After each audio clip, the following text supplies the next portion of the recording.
Welcome to Professor Benzene. This is Professor Benzene. Today we are discussing the third part of the solutions to NCERT questions of the exercise questions of the fourth chapter of class 7th chemistry, chemical bonding and molecular structure. In this video, we will discuss solutions to exercise questions 12 to 16. So let's begin. 12th question is H3PO3 can be represented by structures 1 and 2 as shown below. Can these two structures be taken as a canonical form of the resonance hybrid representing H3PO3? If no, give reasons for the same. H3PO3 का जो structure है वो दो form में लिखा जा सकता है, दोनों फॉर्म दिए हुए हैं. क्या इन दोनों को हाइब्रिड का कैनोनिकल फॉर्म इन रेजोनेंस माना जा सकता है या नहीं, और अगर नहीं तो क्यों नहीं, ये बताना है. मतलब कि जो दो स्ट्रक्चर हैं ये आपस में कैनोनिकल हैं कि नहीं, ये हाइब्रिड का पार्ट है इन केस ऑफ रेजोनेंस या फिर नहीं. The given structures cannot be taken as the canonical form of the resonance hybrid of H3PO3 because the position of the atoms have changed. Atom की जो position है वो यहाँ पर चेंज हुई है क्योंकि H एटम जो है वो P के साथ था और OH एटम जो है वो साइड में था, और यहाँ पे क्या हुआ है कि OH एटम जो है वो नीचे आ गया है. तो position of the atoms have changed drastically. 3 O हैं लेकिन H जो है वो ऊपर से उड़ के नीचे आया. तो क्योंकि H की पोजीशन बदली, उसमें रेजोनेंस में क्या होता है कि सिर्फ लोन पेयर और पाई बॉन्ड जो है वो मूव करता है, लोन पेयर मूव करता है, लेकिन एटम्स मूव नहीं करते हैं. यहाँ एटम मूव कर रहे हैं, इसलिए इन दो स्ट्रक्चर्स को जो है हाइब्रिड का पार्ट नहीं मान सकते. These are not canonical forms. Next question, write the resonance structure of SO3 NO2 and NO3 minus. SO3 NO2 और NO3 माइनस का रेजोनेंस स्ट्रक्चर बनाना है. तो पहला है हमारे पास SO3 के केस में S डबल बॉन्ड O और 2 single bond O. Double bond O के पास 4 इलेक्ट्रॉन्स होंगे वैलेंस शेल में, सिंगल बॉन्ड O के पास 6 होंगे दोनों के पास. अब इसके कैनोनिकल फॉर्म में lone pair pi bond into lone pair form में कन्वर्ट होगा. तो जो लोन पेयर है वो शिफ्ट हो जाएगा नीचे की तरफ, और जो नेगेटिव चार्ज है वो मूव करेगा अदर साइड. तो जो डबल बॉन्ड है वो एक बार दूसरे मतलब ऊपर वाले O की जगह अगर हम उसको नंबरिंग कर दें 1 2 और 3, the top oxygen is 1, left is 2 and right is 3. So in first case the structure the double bond is for पहले ऑक्सीजन में है यानी कि 1 O और S के बीच में. दूसरे में वो डबल बॉन्ड सेकेंड ऑक्सीजन पर रहेगी यानी कि SO2 सेकेंड ऑक्सीजन, और थर्ड केस में in between third O and S. तो जो डबल बॉन्ड है वो मूव हो रहा है अराउंड द थ्री बॉन्ड्स. इस तरीके से बनेगा इसका कैनोनिकल स्ट्रक्चर. फिर दूसरा है NO2 के केस में 2 O हैं और 1 N है. यहाँ पर एक डबल बॉन्ड है, एक सिंगल बॉन्ड है जो कि डोनर बॉन्ड है, just like the case of SO3. यहाँ पर भी एक बार हमने नंबरिंग कर दी, left side oxygen 1, right side oxygen 2. एक बार जो डबल बॉन्ड है वो ऑक्सीजन 2 की तरफ होगा तो दूसरा डोनर बॉन्ड होगा, और दूसरी बार ऑक्सीजन 1 की तरफ होगा तो इस तरफ डोनर बॉन्ड बन जाएगा. Third case is NO3 minus. यहाँ पे चार्ज भी है तो बॉन्ड के साथ चार्ज भी मूव करेगा. कैसे होगा, जो लोन पेयर है वो बॉन्ड बन जाएगा और जहाँ बॉन्ड है वहाँ लोन पेयर आएगा और मूव करेगा. तो lone pair convert into pi bond यानी कि डबल बॉन्ड आ जाएगी.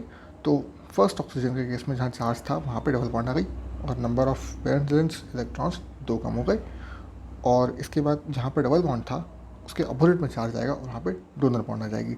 दूसरे केस में जो डबल बॉन्ड है वो अगेन मूव करेगी, इस तरफ इधर आ जाएगी, और जो नेगेटिव चार्ज है वो अपोजिट साइड यानी कि कार्बन ऑक्सीजन 1 पे आ जाएगा, और डोनर बॉन्ड जो है वो ऊपर चली जाएगी. इस तरीके से इसमें स्ट्रक्चर बनेंगे.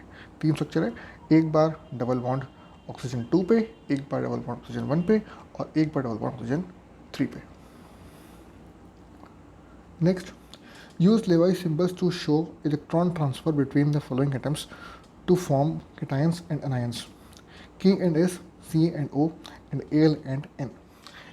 इनके बीच में लेवाई स्ट्रक्चर बना करके ट्रांसफर ऑफ इलेक्ट्रॉन दिखाना है केटायन और आयन के बीच, यानी कि K और S के बीच में किस तरीके से होगा शेयरिंग ऑफ इलेक्ट्रॉन्स. तो बिटवीन K एंड S जो इनका कॉन्फ़िगरेशन है, फॉर K इट इज़ 2,8,8,1 और फॉर S इज़ 2,8,6. तो number of valence electron for K is 1 and for sulphur is 6. यहाँ पे शो कर लिया. और S acquires 2 more electrons to complete the octet. S के पास 2 इलेक्ट्रॉन कम है, तो एस जो है वो 2 इलेक्ट्रॉन गेन करेगा। अब के के पास देने के लिए एक ही इलेक्ट्रॉन है, इसलिए के 2 एटम आ जाएंगे और एक एस बीच में आसपास 2 एटम होंगे। के दोनों के जो है वो एक इलेक्ट्रॉन डोनेट कर देंगे एस को, और एस का जो कॉन्फिगरेशन वो कंप्लीट हो जाएगा। तो इस तरीके से के जो है वो बन जाएगा के प्लस, यानी कि 2 के प्लस आयन और एक एस 2 माइनस आयन बन जाएगा, 2 कैटायन और एक एनायन। इस तरीके से ये बॉन्डिंग कंप्लीट हो जाएगी। दूसरा केस है C A and O. C A is calcium configuration 2,8,8,2 and oxygen is 2,6। अब यहाँ पर भी जो शेयरिंग है, ऑक्सीजन को 2 इलेक्ट्रॉन चाहिए और कार्बन के पास कैल्शियम के पास आखिरी शेल में 2 इलेक्ट्रॉन्स हैं, तो कैल्शियम अपने 2 इलेक्ट्रॉन डोनेट कर देगा ऑक्सीजन को, इसलिए Ca2+ बनेगा, 2 इलेक्ट्रॉन लूज़ किए, और O2- बनेगा, 2 इलेक्ट्रॉन गेन करेगा। तो CaO 2+ और 2- charge cancel out, CaO will be found. तो cation will be Ca2+, anion will be CO2-। Next is Al and N, aluminium and nitrogen. तो एल्यूमिनियम का जो कॉन्फ़िगरेशन है वो है 2,8,3 और नाइट्रोजन का है 2,5। अब nitrogen needs 3 electrons to complete octet and aluminium will lose 3 electrons to complete octet stable configuration. तो एल्यूमिनियम अपने 3 इलेक्ट्रॉन जो है वो डोनेट कर देगा और नाइट्रोजन एक्सेप्ट कर लेगा। तो यहाँ पर डोनेशन हो रहा है, नाइट्रोजन एक्सेप्ट करेगा, तो Al will lose 3 to form Al3+, nitrogen will gain 3 to form N3-। इस तरीके से कैटायन बनेगा Al3+ और एनायन बनेगा N3-। Next question. Although both CO2 and H2O are triatomic molecules, the shape of H2O molecule is bent while CO2 is linear. Explain this on the basis of dipole moment. Dipole moment के base पे shape का difference बताना है। दोनों ही triatomic molecules हैं, लेकिन H2O का जो शेप है वो बेंट है और CO2 का शेप जो है वो लीनियर है। ऐसा क्यों? तो according to experimental results the dipole moment of carbon dioxide is 0। This is possible only if the molecule is linear, so that the dipole moment of CO bonds equal and opposite to nullify each other. अब carbon oxygen का जो आपस में dipole moment है वो दोनों side bonding जो है वो कार्बन ऑक्सीजन की ही है। एक कार्बन के दोनों साइड ऑक्सीजन है, तो आइदर साइड जो बॉन्ड्स हैं वो कार्बन ऑक्सीजन बॉन्ड्स ही हैं और दोनों का जो डाइपोल मोमेंट है वो बराबर है, इसलिए वो एक दूसरे को कैंसिल कर देता है। Hence no dipole moment is shown, इसलिए जो स्ट्रक्चर है वो लीनियर है। अब दूसरा केस है H2O का।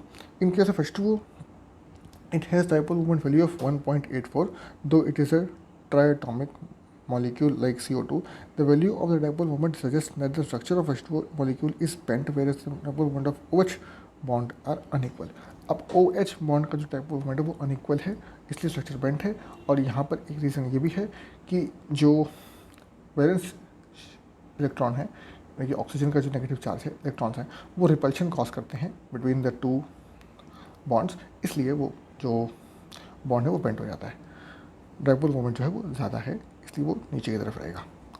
Hence H2O has bent structure and CO2 has linear structure.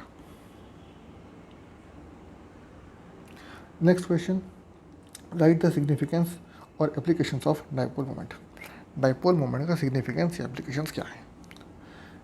In a heteronuclear molecule, polarization arises due to difference in the electronegativities of the constituent atoms. As a result, one end of the molecule acquires a positive charge while the other end acquires a negative charge. Hence, a molecule is said to be possess a dipole. एक heteronuclear molecule यानी कि इसमें एक से ज़्यादा nucleus हैं, उसमें क्या होता है कि एक तरफ नेगेटिव चार्ज आता है, एक तरफ पॉजिटिव चार्ज। या तो जो एटम है मॉलिक्यूल में वो इलेक्ट्रॉन गेन करेगा या फिर लूज़ करेगा।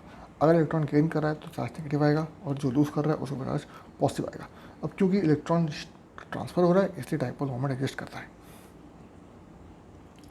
The product of the magnitude of the charge and the distance between the centres of positive and negative charge is called dipole moment. तो जो चार्ज है टोटल मॉलिक्यूल पे और जो दोनों कैटायन और एनायन के बीच का डिस्टेंस है उसके प्रोडक्ट को बोलते हैं डाइपोल मोमेंट, यानी कि mu. It is the vector quantity and is represented by an arrow with a tail at the positive center and the head vector at the negative center. ये vector quantity है, तो इसमें जो head side है वो negative side sector की तरफ रहता है और जो टेल है वो पॉजिटिव साइड की तरफ रहता है। Dipole moment mu equals to charge Q into distance of separation, that is r. So mu equals to q into r. इसकी यूनिट क्या होती है? ESU. 1 ESU equals to 3.335 into 10 power of minus 30 centimeters. Dipole moment is the measure of polarity of the bond. It is used to differentiate between polar and non-polar bonds. Since all the non-polar bonds, example O2, H2, have zero dipole moment, it is also helpful in calculating the percentage ionic character of a molecule.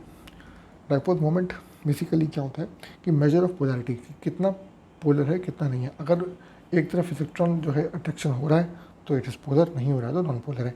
क्योंकि जो non polar है यानी कि similar है, सिर्फ H2 और O2, तो दो O एटम सेम इलेक्ट्रोनेगेटिविटी, कोई अट्रैक्शन नहीं, कोई रिपल्शन नहीं, कोई इलेक्ट्रॉन ट्रांसफर नहीं होगा, तो ये हो गए नॉन पोलर. और अगर H2O तो O will acquire gain electron and H will lose, तो H will become H plus, O will become O minus, gain negative charge. तो वहाँ पे डाइपोल मोमेंट एग्जिस्ट करता है. तो डाइपोल है या नहीं है, पोलैरिटी है कि नहीं है, ये पता करने के लिए काम आता है डाइपोल मोमेंट. अगेन जैसे केस ऑफ CO2, तो यहाँ पर O और C के दो बॉन्ड्स हैं डबल बॉन्डेड, दोनों की जो डाइपोल मोमेंट है वो बराबर है, क्योंकि both side O is more negative will acquire charge, लेकिन दोनों साइड एक्वायर बराबर का चार्ज एक्वायर करेंगे, इसलिए ओवरऑल डाइपोल इज 0. और केस ऑफ H2O मॉलिक्यूल में, जैसे पीछे क्वेश्चन में पढ़ा, यहाँ पर बराबर नहीं है दोनों OH मॉलिक्यूल के लिए, और नेगेटिव चार्ज भी रहता है, इसलिए इस केस में डाइपोल मोमेंट एग्जिस्ट करता है, विच इज़ 1.84 डाइप्टर 1.84 डाइपोल. इसलिए इसमें जो स्ट्रक्चर है वो पेंट आएगा, लीनियर नहीं आता है. तो दोस्तों इस वीडियो में इतना ही. अगर आपको ये वीडियो पसंद आया, अगर ये वीडियो आपके काम का था, प्लीज़ इसे लाइक करिए, चैनल को सब्सक्राइब करिए और इस वीडियो को अपने दोस्तों के साथ स्कूल में, कोचिंग में सब जगह शेयर करिए ताकि उन्हें काम आ सके. मिलते हैं अगले वीडियो में और क्वेश्चन के साथ बहुत जल्द. Thank you very much.